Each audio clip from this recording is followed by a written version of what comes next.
नमस्कार दोस्तों, आज हम देखेंगे एमए समाजशास्त्र 2017 का प्रश्न पत्र जो कि आगामी 2021 के प्रवेश परीक्षा के दृष्टि से काफ़ी इम्पोर्टेंट है। तो हम देखते हैं, पहला प्रश्न है कि मैक्स वेबर के अनुसार परिस्थिति समूहों का तादात्म्य क्या है? तादात्म्य है तो पहला ऑप्शन है शिक्षा द्वारा, दूसरा ऑप्शन है जीवन शैली द्वारा, तीसरा ऑप्शन है व्यवसाय द्वारा और चौथा है परिवार पृष्ठभूमि द्वारा। तो यहाँ पे सही है व्यवसाय द्वारा। जो दूसरा प्रश्न है कि औद्योगिक समाज को किसने प्रतिपादित किया? औद्योगिक समाज को किसने प्रतिपादित किया? तो औद्योगिक समाज को प्रतिपादित करते हैं सेंट साइमन। औद्योगिक समाज को प्रतिपादित करते हैं सेंट साइमन। तीसरा प्रश्न है हिस्टोरिकल सोशियोलॉजी इन इंडिया पुस्तक के लेखक कौन है? तो हिस्टोरिकल सोशियोलॉजी इन इंडिया पुस्तक के लेखक हैं हेतुकर झा। चौथा प्रश्न है मेलिनोस्की ने संस्थाओं के प्रकारों को संबंधित किया। तो ऑप्शन है सामाजिकरण आवश्यकताओं से, जैविकी आवश्यकताओं से, संरचनात्मक आवश्यकताओं से, चौथा ऑप्शन है सांस्कृतिक आवश्यकताओं से। तो इसका सही ऑप्शन है जैविकी आवश्यकताओं से। जो मेलिनोस्की ने संस्थाओं के प्रकारों को संबंधित किया था, उन्होंने किया था जैविकी आवश्यकताओं से।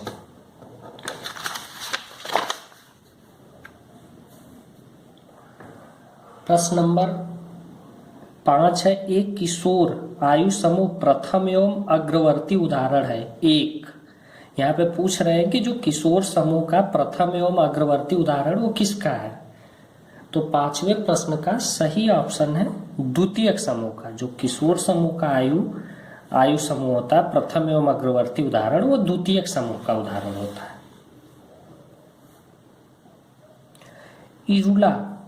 इरुला जनजाति किस राज्य में पाई जाती है? तो इरुला जनजाति ऑप्शन है तमिलनाडु, मध्य प्रदेश, उड़ीसा और आसाम। तो इरुला जनजाति जो पाई जाती है वो तमिलनाडु में पाई जाती है। 7वां प्रश्न है किसका दृष्टिकोण है कि वर्ण हिंदू समाज के मूल पाठ विषयक दृष्टिकोण को दर्शाता है जबकि जाति आधार स्तर यथार्थ को समझने की अवधारणा है। यहाँ पे पूछ रहे हैं किसका दृष्टिकोण है? तो ये एम.एन. श्रीनिवास का दृष्टिकोण है। किसका दृष्टिकोण है? एम.एन. श्रीनिवास के हिसाब से वर्ण हिंदू समाज के मूल पाठ विषयक दृष्टिकोण को दर्शाता है जबकि जाति आधार स्तर यथार्थ को समझने की अवधारणा है। 8वां प्रश्न है कि एक भूमिका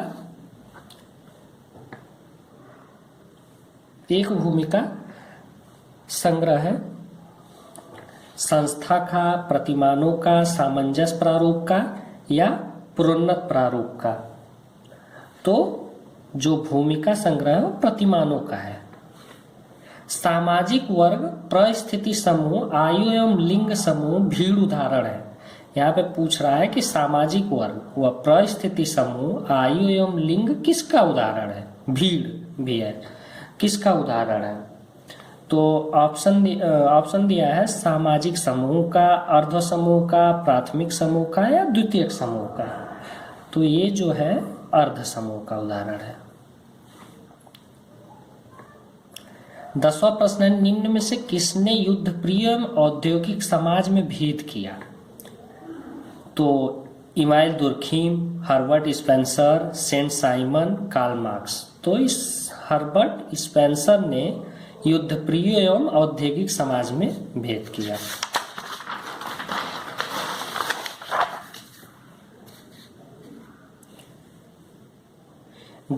11वां प्रश्न है निम्नलिखित में से कौन द्वितीयक समूह की एक विशेषता नहीं है? निम्नलिखित में से कौन द्वितीयक समूह की विशेषता नहीं है? यह औपचारिक नियमों से नियंत्रित होता है, या अव्यक्तित्व होता है, यह आमने सामने का होता है, या आधुनिक संकुल समाजों में साधारणतया पाया जाता है? तो यह आमने सामने का होता है या इसकी विशेषता नहीं है। जबकि जो द्वितीयक समूह की विशेषता है कि यह औपचारिक नियमों से नियंत्रित होता है, यह अव्यक्तित्व होता है, यह आधुनिक संकुल समाजों में साधारणतः पाया जाता है। 12वां प्रश्न है, यह किसका कथन है कि स्टेटस गलत है? यह किसका कथन है कि स्टेटस गलत है? यह एक अमूर्तीकरण है। समूह में अन्य पदों से संबंधित यह एक व्यक्ति के सामाजिक समूह के स्थान का वर्णन है। यह सामाजिक संरचना में एक पद है। चौथा ऑप्शन है, एक व्यक्ति एक समाज में एक परिस्थिति को धारण करता है। तो इसमें ये गलत है। ये एक व्यक्ति एक समाज के एक परिस्थिति को धारण करता है, यह एक गलत है। 13वां प्रश्न है, श्रीमान जेड एक चिकित्सक के रूप में नर्स, रोगी, अन्य चिकित्सकों, चिकित्सालय प्रशासकों एवं अन्य से सामाजिक संबंध बनाए हुए। यह एक उदाहरण है। यह पूछ रहे हैं कि यह किसका उदाहरण है? तो ये उदाहरण है भूमिका पुंज का, रोल सेट का। इसको इंग्लिश में कहते हैं रोल सेट। 14वां प्रश्न है, कौन सही है? एक समिति सामान्यतः प्रारूपित होता है। पहला ऑप्शन है, लोग जब लंबे समय से शारीरिक सामीप्य में रहते हैं, जब लोग बृहद समाजों में रहते हैं, जब लोग सामान्य अभिरुचि को स्वीकृति प्रदान करते हैं जो पूर्णतः रूप से सहनीय होता है, या चौथा ऑप्शन है, जब लोग बृहद समुदायों में साथ साथ रहते हैं। तो एक समिति सामान्यतः प्रारूपित होता है तब जब लोग सामान्य अभिरुचि को स्वीकृति प्रदान करते हैं जो पूर्णतः रूप से सहनीय होता है।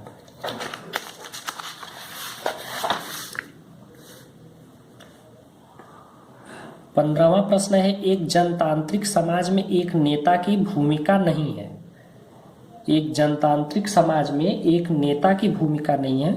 एक पक्षीय निर्णय लेना, लोगों को निर्णय प्रक्रिया में लिप्त करना, विकेंद्रीकरण को प्रोत्साहित करना, तनाव कम करना। तो आप देख रहे हैं कि नेता की भूमिका होती है कि वह तनाव कम करे, विकेंद्रीकरण को प्रोत्साहित करता है, लोगों को निर्णय प्रक्रिया में लिप्त करता है, लेकिन एक पक्षी निर्णय जो नेता होते हैं वो कभी नहीं लेते हैं। तो पहला ऑप्शन यहाँ पे सही है। निम्नलिखित में से एक सामाजिकरण का अभिकरण नहीं है। सामाजिकरण का इसमें क्या है ऐसा जो अभिकरण नहीं है? तो परिवार, क्रीड़ा समूह, स्कूल, समाज।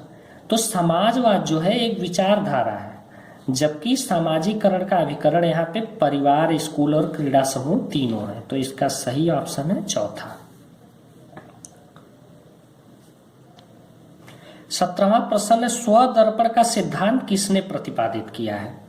स्वदर्पण का सिद्धांत किसने प्रतिपादित किया? तो इमाइल दुर्खिम ने, एम मीड ने, चार्ल्स कूले ने, एस फ्रायड ने। तो चार्ल्स कूले जो थे उन्होंने ही स्वदर्पण का सिद्धांत प्रतिपादित किया था। 18वां प्रश्न है कि किसने ईगो एवं सुपर ईगो के आधार पर सामाजिकरण का सिद्धांत प्रस्तुत किया? किसने ईगो एवं सुपर ईगो के आधार पर सामाजिकरण का सिद्धांत प्रस्तुत किया? यह हमारा 18वां प्रश्न है। तो फ्रायड जो थे जिन्होंने ईगो एवं सुपर ईगो के आधार पर सिद्धांत प्रतिपादित किए थे। माइंड, सेल्फ एंड सोसाइटी पुस्तक किसने लिखी है? माइंड, सेल्फ एंड सोसाइटी पुस्तक के लेखक है मिड साहब, मिड ने लिखी है। निम्नलिखित में से एक सामाजिक नियंत्रण का साधन नहीं है। फैशन, उद्विकास को इंग्लिश में इवोल्यूशन कहते हैं, जनमत या प्रथाएं। पूछ रहा सामाजिक नियंत्रण का साधन नहीं है। तो जो इवोल्यूशन होता है वो सामाजिक नियंत्रण का साधन नहीं होता है। बाकी फैशन, जनमत और प्रथाएं जो होती हैं वो उद्विकास का साधन।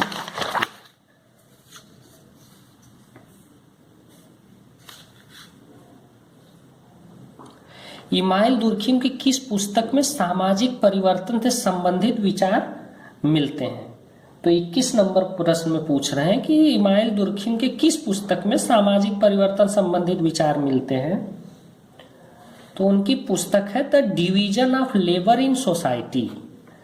तो इसी पुस्तक में उनके सामाजिक परिवर्तन संबंधित विचार मिलते हैं। 22वां प्रश्न है, निम्नलिखित में से एक सामाजिक परिवर्तन के प्रत्यय से संबंधित है। एक सामाजिक परिवर्तन के प्रत्यय से संबंधित है। जो क्रांति होती है वो सामाजिक परिवर्तन के प्रत्यय से प्रत्यक्ष रूप से संबंधित होती है।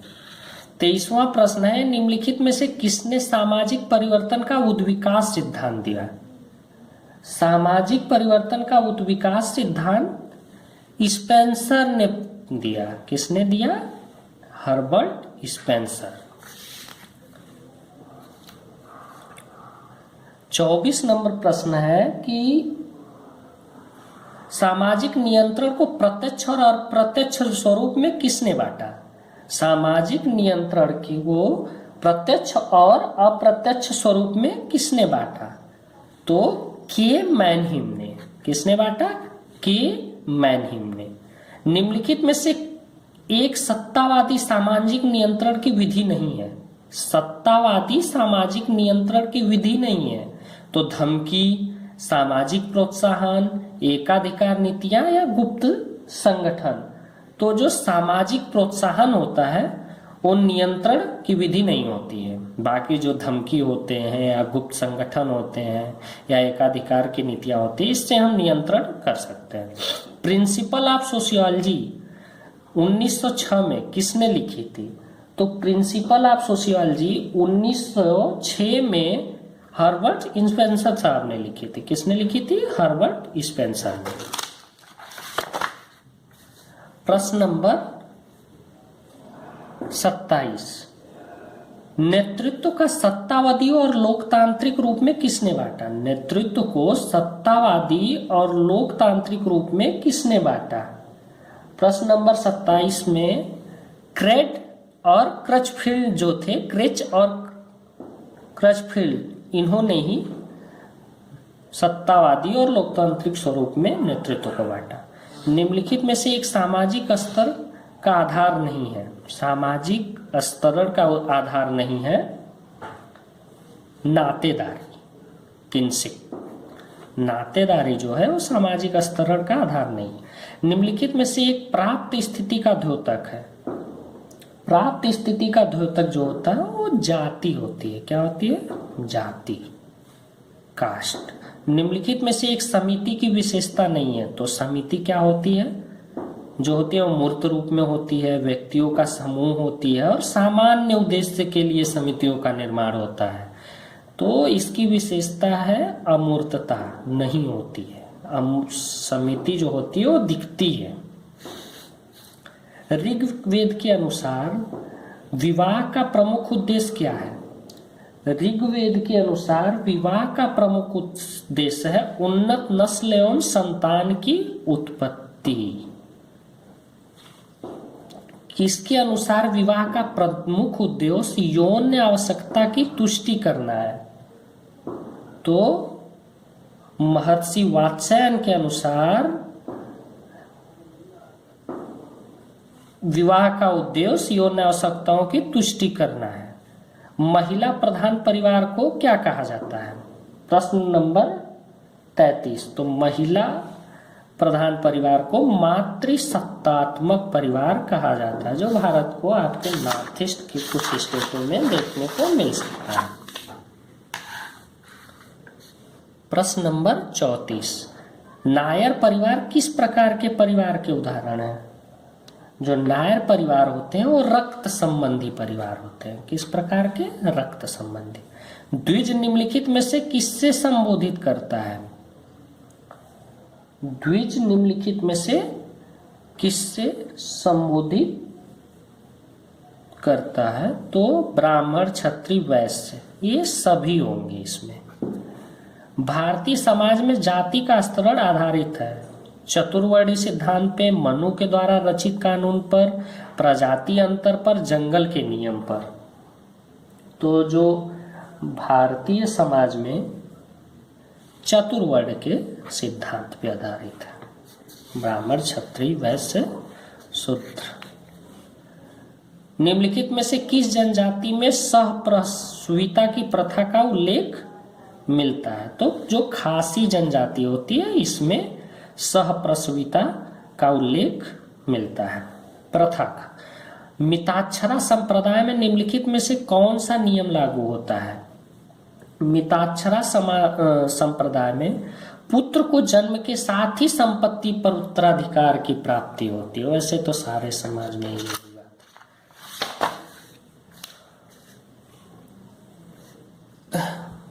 प्रश्न नंबर 39, जजमान को सेवा प्रदान करने वाले को कहा जाता है?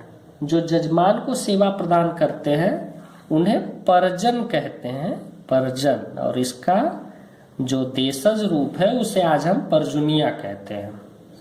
उत्तर प्रदेश के ठाकुर जमींदार द्वारा ब्राह्मण रसोइयों से अपने लिए भोजन पकवाना उदाहरण है। किस चीज का उदाहरण है? संप्रभु जाति का। अस्पृश्यता के अमानवीय व्यवहार का निषेध किया गया है।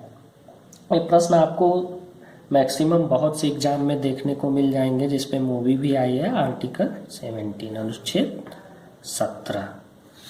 प्रश्न नंबर 42 है, अपवित्रता एवं पवित्रता की वैचारिक अनिवार्यता विशेषता थी। पूछ रहे हैं कि अपवित्रता एवं पवित्रता की वैचारिक अनिवार्यता विशेषता थी, किस बात की थी? 42 नंबर प्रश्न है जाति व्यवस्था की। यहाँ पे है कि सूची 1 को सूची 2 से सुमेलित करते हुए नीचे दिए कूट की सहायता से सही उत्तर का चयन करिए। तो यहाँ पे है स्वधर्म, तो स्वधर्म का होगा व्यक्तिगत हित। वर्ण धर्म का होता था सामूहिक हित, और सनातन धर्म का होगा सार्वजनिक हित, और मोक्ष का मतलब निर्वाण की प्राप्ति। तो यहाँ पे कौन सा ऑप्शन सही होगा? चौथा ऑप्शन सही होगा।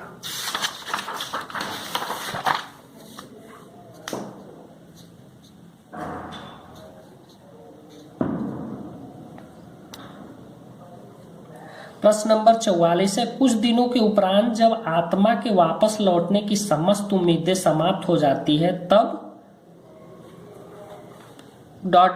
मतलब पूछ रहे हैं अंत्योष्टि मनाई जाती है। पूछ रहे हैं कि अंत्योष्टि कब मनाई जाती है? तो कुछ दिनों के उपरांत जब आत्मा के वापस लौटने की समस्त उम्मीदें समाप्त हो जाती है तब शुष्क अंत्योष्टि मनाई जाती है। धर्म का समाजशास्त्रीय प्रकार क्या है? तो धर्म का समाजशास्त्रीय प्रकार है व्यक्तिगत एवं सामाजिक जीवन को स्थिर बनाना, जो आज के समय में नहीं है। राम मोहन राय ने अपनी अंतिम सांस किस स्थान पे ली? राजा राम मोहन राय ने अपनी अंतिम सांस किस स्थान पे ली? अगर आपका बीएचयू में एडमिशन भी होगा तो आपको राजा राम मोहन राय हॉस्टल भी मिलेगा। तो प्रश्न नंबर 46 का एक सही ऑप्शन है ब्रिस्टल, यानी कि इंग्लैंड में। अंतिम समय में वो लंदन में मरे, मतलब इंग्लैंड में मरे थे। किस वर्ष सती प्रथा के विरुद्ध कानून पारित हुआ? सती प्रथा के विरुद्ध 1829 में कानून पारित हुआ। महात्मा गांधी का जन्म कब हुआ था? तो महात्मा गांधी का जन्म 2 अक्टूबर को हुआ था 1869 में। निम्नलिखित में से किसने modern encroachments and on Asian rights of female शीर्षक से ऐतिहासिक लेख लिखा है? तो ये थे राजा राम मोहन राय साहब ही। गांधी जी के नैतिक आदर्श के 10 व्रतों में कौन सा सम्मिलित नहीं है? तो सत्य अहिंसा तो गांधी जी का था ही। आत्मपीड़ा एवं शारीरिक श्रम, तो आत्मपीड़ा नहीं। निम्नलिखित में से कौन सा सर्वोदय का सिद्धांत नहीं है? तो सर्वोदय का सिद्धांत में अयोग्य को योग्य बनाना था, ब्राह्मणवाद था। नहीं था। मानवीय मूल्यों की स्थापना थी, प्रेम और तो ब्राह्मणवाद नहीं। महात्मा गांधी ने दांडी यात्रा कब की? महात्मा गांधी ने दांडी यात्रा 1930 में की। सामाजिक कार्य के किस क्षेत्र में मदन मोहन मालवीय जी का योगदान सामने आया? सामाजिक कार्य के किस क्षेत्र में? तो शिक्षा के क्षेत्र में। आज हम जिस यूनिवर्सिटी के लिए एंट्रेंस एग्जाम देंगे वो मदन मोहन मालवीय जी की ही देन है। महात्मा गांधी के सत्य और अहिंसा के प्रयोगों के लिए निम्नलिखित में से कौन देश प्रयोगशाला स्थापित रहा? तो दक्षिण अफ्रीका ही सही ऑप्शन होगा। निम्नलिखित में से किसने राम मोहन राय को भारत में सर्वाधिक आंदोलन का जनक कहा? संवैधानिक आंदोलन का जनक कहा? तो सुरेंद्रनाथ बनर्जी जी ने संवैधानिक आंदोलन का जनक राजा राम मोहन राय को कहा। आप एक बार राजा राम मोहन राय के बारे में विस्तार से पढ़ लीजिएगा, जो कि एमए सोशियोलॉजी की प्रवेश परीक्षा की दृष्टि से काफी महत्वपूर्ण है। प्रश्न नंबर 56 है, मालवीय जी की दृष्टि में निम्नलिखित में से कौन उच्च शिक्षा का उद्देश्य था? परंपरा एवं आधुनिकता के मिश्रण पे बल। जब आप सेंट्रल लाइब्रेरी जो बीएचयू की है जाएंगे तो मालवीय जी के विचारों को आप वहां पे लिखा हुआ पाएंगे। काशी हिंदू विश्वविद्यालय स्थापित करते हुए इस विषय पर मालवीय जी ने किसके साथ विचार मंथन किया था? तो काशी हिंदू विश्वविद्यालय की स्थापना के समय मालवीय जी ने विजय लक्ष्मी पंडित के साथ विचार विमर्श किया था। कौन था विजय लक्ष्मी पंडित? ये पंडित जवाहरलाल नेहरू की बहन थी। निम्नलिखित में से मालवीय जी का सर्वाधिक मनचाहा अभ्यास था? तो गीता प्रवचन, जो कि आज भी बीएचयू में अनवरत हर रविवार को जारी रहता है। हिंद स्वराज नामक पुस्तक के लेखक कौन है? तो महात्मा गांधी हैं। हिंदी साहित्य सम्मेलन का प्रथम अध्यक्षीय व्याख्यान किसने दिया? हिंदी साहित्य सम्मेलन का प्रथम अध्यक्षीय व्याख्यान किसने दिया? पंडित मदन मोहन मालवीय जी ने।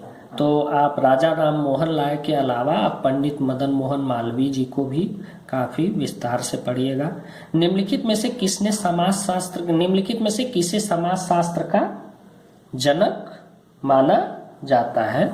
तो अगस्त कामटे को समाजशास्त्र का जनक माना जाता है। बाकी जो 60 प्रश्न बचे हैं उनको अगली पार्ट में देखेंगे। धन्यवाद।